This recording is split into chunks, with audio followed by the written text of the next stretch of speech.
I've been the only woman in the room, the only woman at the table, the only woman in the class. And sometimes it's hard to overcome some of that natural bias that I have, and perhaps we as women have, to not be courageous, not raise your hand, not share your opinion. And I think this group of women, this audience that you have, we need to be courageous. We need to have opinions, and we need to be comfortable sharing them. Welcome to Women's $1 Million Conversations with Alice Tang, where we share stories from successful businesswomen who have saved, earned, or sold over $1 million and discuss how they built their success and insights to help you achieve your goals. Now, let's join the conversation. I'm Alice Tang, the host of Women's $1 Million Conversation in Portland, Oregon. Today, I have the pleasure to talk with my wonderful guest, my good friend, Lori Love in Arizona. Lori, hi. Hi, Alice. It's always great to catch up with you. And over a number of years, we've found common ground and lots of interesting topics to talk about. I'm very grateful and happy and excited to be part of this conversation today. Just by a little bit of background, maybe for those in the audience who aren't as familiar with me, I'm the founder and CEO of a consulting firm, TwoPaws Ranch. And we really focus in on business strategy and consulting in the areas of customer experience, employee engagement, change management, and one of my favorites, operational excellence and optimization. So that's just a big fancy way of saying we like to come in and help people figure out the path to their best success. Especially with customer and with the employees, because those are the key components of a successful business. Right. It all comes together. Yeah. That's right. So our guests who come to our podcast have either accumulated $1 million, made $1 million, or sold $1 million. So tell us about your journey to your first $1 million, if you don't mind. Sure. It's sort of an interesting question because I didn't really focus on making $1 million. I come from a pretty traditional household for my generation. My dad worked outside the home. He was a school teacher. My mother was a stay-at-home mom. I'm middle of 3 kids, and we weren't economically, I would say, advantaged, but we also didn't feel like we weren't economically advantaged. So there's the difference between the feeling and the reality. The journey to $1 million was less focused on the money and more focused on what I needed to deliver for myself in terms of economic stability. So I went to school, I got my degree, I got out of school, I got a job, and I stayed at that job for much longer than most folks stay in their careers today. The interesting thing when I reflect on it is I stayed at the same employer, but I changed roles within that company many times. And that allowed me to get an amazing broad-based foundation and in a lot of different disciplines, which helped me later on, but it also gave me a path to economic stability that I wouldn't have expected earlier on in life. So I never started out on the journey to make $1 million. I started out on a journey to make sure that I would be able to have security in my own life based upon what options money would give me. I know it was somewhere in that first career of many years where I hit the $1 million mark, but I honestly can't tell you exactly when that was. That wasn't the focus for me. Sure, because ultimately you and I, before this podcast, because we've been friends, we talk on a regular basis, we talk about money is really a tool when we can detach from just looking at the numbers rather than the power of leveraging it to help us. Daily life necessity, of course, right? Pay bills to the extent of making sure that when it comes to family experience or our experience, money can buy those. That's all to me. Honestly, Alice, that's what money provides, right? It gives you choices. And more money means more choices. Less money can mean less choices. But that's what it provides, is that ability to have a choice. This is a place where I am going to pick on you a little bit because you have coached me up about on the conversation that I was driving, I remember. When it comes to money, people are motivated by security, recognition, influence, and choices. And which of these has played most in your life, and maybe today instead of early days? Because you asked me that question about the Alice 25 years ago, the Alice today when I was driving. That really made me think. It's very different. And I still think in these terms. Even looking back and looking at today, in the current world, I still think people are motivated by security, influence, recognition when it comes to money. Early on, I definitely was security oriented with money. Like, I want to live indoors. I want to have food. I want all those things. I will say mid-career, it moved much more into an influence role. How can you influence others in positive ways? And then today, I would say it's definitely influence and choice. I'm comfortable enough, as many of the folks in this audience are, to have choices, have the economic opportunity to work with Alice or not, work with someone else or not, help others around me to think about what their motivation is today. And I would say to the audience, understanding that's going to change over time. All of those are important, but they change over time in terms of influence, and understanding where you are today in terms of what's motivating you relative to money is, I think, a real insight into what choices you may want to make. I love it because I'm in exactly aligned with you. Never share our ages. We just mature. Right. Today is all Right. about the choices that money can provide.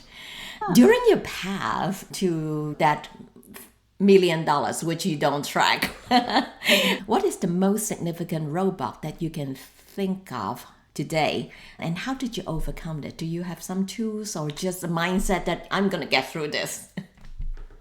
I think a lot of it is focus, but if I take it down a little bit, like my generation, your generation, Alice, we had biases that still exist today, right? Gender bias is an easy one, right? The economic opportunities it was not a level playing field. So you have to work through that. But then within yourself, I think there is this roadblock, at least for me, of understanding what I really need to thrive. So again, if I divorce myself from the amount of money, and I want to correct you, I do track my money. I just didn't track when I hit the million. But if I think about what do I need to thrive, for me, it wasn't, again, this orientation around a number. It was this orientation around what environment works best for me. What are the things that I'm willing to do and not do? And how do I characterize those? So I think that was important. And to help me work through a lot of that, it was a network. It was a network of women like this who were candid and authentic and open to sharing their experiences. They helped me find a path forward. Nobody does this on their own. In my experience, nobody does this on their own. So getting in my own head, really becoming honest with myself around what I needed to thrive as I made choices in careers. I was very opportunistic, and I tend to be opportunistic today. Somebody said to me once, geez, love, you didn't take a very straight path, did you? You didn't pick a field and move forward in that. And I didn't. I changed industries and companies and careers and paths many times. So understanding what allowed me to thrive within that opportunistic environment and being honest with myself about that was really important. And then asking my network to tell me whether I was actually being honest with myself or not. I think I'm one of those network, at least in the years that we've been friends, because we have been really candid and we actually put each other back in the seat and he said, oh no, that's not true. It is what it takes, right? Or we all believe whatever story's in our head. We all need those people in our lives who will help us be honest with ourselves at different points. And I value you in that role too, Alice. I value you too. I just learned something from my mindset coach, and a trigger of an event and then a story. We tell ourselves and then the feeling because of that story, and then that's drive my behavior. So I think it's really what story we're telling us based on what you said. Yeah. Sometimes the stories we tell ourselves are truthful, and that can be both hard and easy to hear in between our own ears. And sometimes the stories we tell ourselves are not so truthful, right? Sometimes they're myths. And we have to work through that, which is why I'm saying understanding yourself, understanding myself. I think we all need to understand in our own heads who we are and what do we need in order to thrive. And then, frankly, focus on that. Beautiful. For the audience who's listening, I just like to make sure that you hear this. The story in your head, especially towards money, it could be anything, is what you tell yourself. If today you're telling yourself that I can never make it, or I'm going to work until I'm 80 and most likely drop that then, and I don't need a retirement, change that story. Just simply change that process. Just like Laurie said, we can have a group of power women who believe in us even when you don't believe in yourself, and you can make it. That's right. That's right. You can make it. The power of that shared experience is amazing. For me, that was in many ways the way to break through the roadblock. Can I do this? Can I not do this? Right? I might think I can, and others may look at me and say, no, probably not until you do these things. So go do these things, then focus on those things and change the trajectory of that activity, change your path, change your thinking within your own head. You're right. People are amazing, so kind. Yes, they are. You have shared a motto with me: be humble, be courageous, be kind. What impact has this mindset you live by has impacted you personally and professionally? It matters. It matters to me a lot. I've shared it with you. I've shared it with others. I think we have an opportunity, especially as women, focusing in on wealth management, finance, banking, any of those areas. We see in many ways, I think, organizations and role models that are very male based historically. And when I see behaviors and have experienced behaviors, and when I've actually acted on some of those behaviors in the past, I find that we can take a better path as women and as entrepreneurs and as business people if we just pivot a little bit. And this is not exclusively for women, by the way. I think this applies to men as well. And Alice, you and I have talked about this quite a bit, this notion of humility. There can be this very natural American way of motivating oneself and highlighting one's success and taking a particular path. And for me, I think that's fine. I think it's fine for some people. But I think oftentimes we don't allow ourselves to learn when we take that path. There can be an assumption of arrogance that comes into play that prevents a true, authentic conversation and true, authentic outcome if we don't demonstrate a bit more humility. So for myself, and I would invite others to perhaps consider this, that if we approach activities with a bit of humility, we can not only do we benefit, but those that we're interacting with benefit from it as well. So I would say demonstrate a bit of humility. Be willing to learn, be willing to be wrong, be willing to ask questions instead of coming in from a position of I would say, a bit more arrogance. Next, I would say courageous, right? Women, we tend to be like, I've been the only woman in the room, the only woman at the table, the only woman in the class. And sometimes it's hard to overcome some of that natural bias that I have, and perhaps we as women have to not be courageous, not raise your hand, not share your opinion. And I think this group of women, this audience that you have, we need to be courageous. We need to have opinions and we need to be comfortable sharing them. So I'm going to invite everyone to embrace courage as well, to say the things that need to be said, whether they're comfortable or not. And lastly, that comes with be kind, because we can say things that need to be said in kind ways, or we can say them in ways that are unkind. We've all done it. I've done it. And I try to remind myself that kindness is an incredible way of building bridges and helping others to be more than they would have been before they chatted with you. So be humble, be courageous, be kind is the way that I try to approach the world. You've been really kind to me ever since the first dinner you paid for. I paid for. I will always buy you dinner, Alice. Always.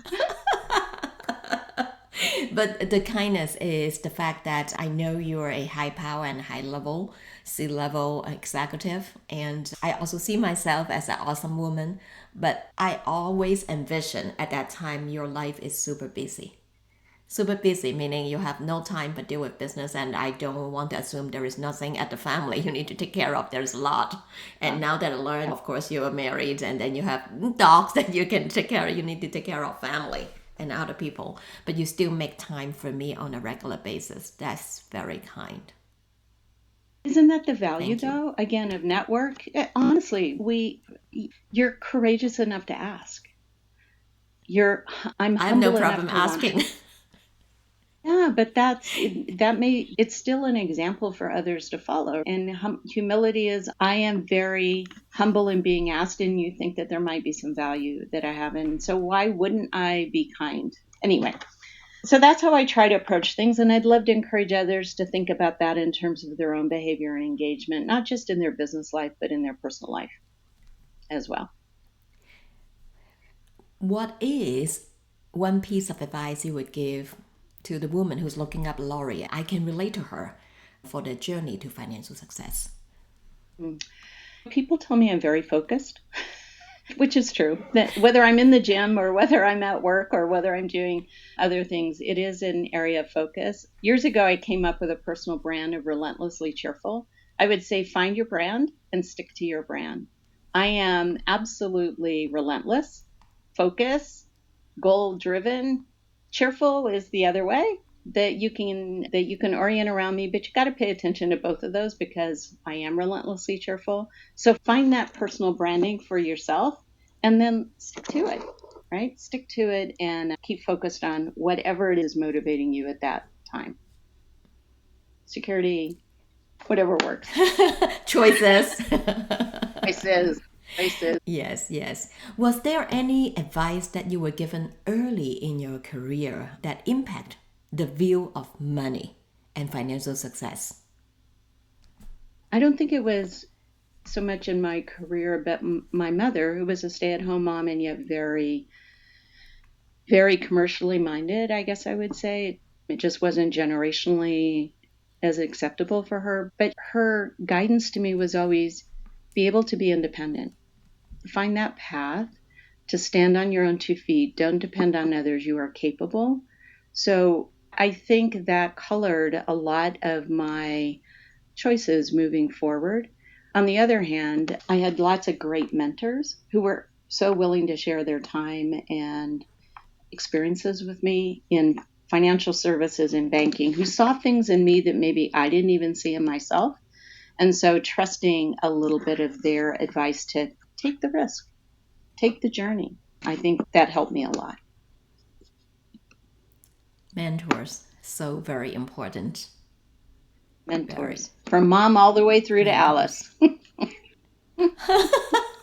My mom all the way to Lori. That's right. So in case the audience didn't know, we are the fans of each other, so cheerleaders. We all need cheerleaders. I know. And you're mine. How do you use money to leave a legacy and make an impact to the community or the next generation? I think we do what most people do, right? We find causes and philanthropic opportunities. My husband and I both give time to causes that matter to us. And we have family. We do our best, obviously, through extended family, through kids and nieces and nephews and all of that, like everyone, I think, thinks about doing. And we're fortunate enough to be able to give both time and money to help those around us, pursue the journey that works for them and to help forward some of the causes that we have a lot of passion around. So at the end of the day, there's not going to be some plaque somewhere that says Lori Love did this. I don't think that's the value that we're looking for. It's not recognition, but it is knowing within ourselves that we're doing what we can to benefit those around us in the best way that we can. That's absolutely right. It's a choice. Money gives us choice to do so in the way that is unique to us, because what sings to your heart, does not mean that it sings to everybody's heart. So we love to give to women, but I am afraid of dogs, so definitely I wouldn't donate to the Dogs Association. But doesn't mean that they're not important. We give a lot to dogs. We do a lot of dog rescue. It matters. I know that's different. A lot of homeless and try to help them. But listen, I speak at schools, I speak at universities. I try to make myself available to young women who are coming up as well, and take what works for you or not. These are all conversations that we have with each other, and there isn't a singular golden path or idea that works for everyone, to your point, Alice. So the legacy is sharing information, sharing our value, what we can contribute through our experiences, and the dollars that we have to help. I think that's all we can ask for in terms of legacy. Today, we are very grateful for you sharing your stories, and this will be legacy. One of the legacy of Lori. Thank you, Thank Alice. You so I love much, that. Lori, love. Thank you for inviting me. We're so happy to have you, and your information will be in the show notes. Thanks again.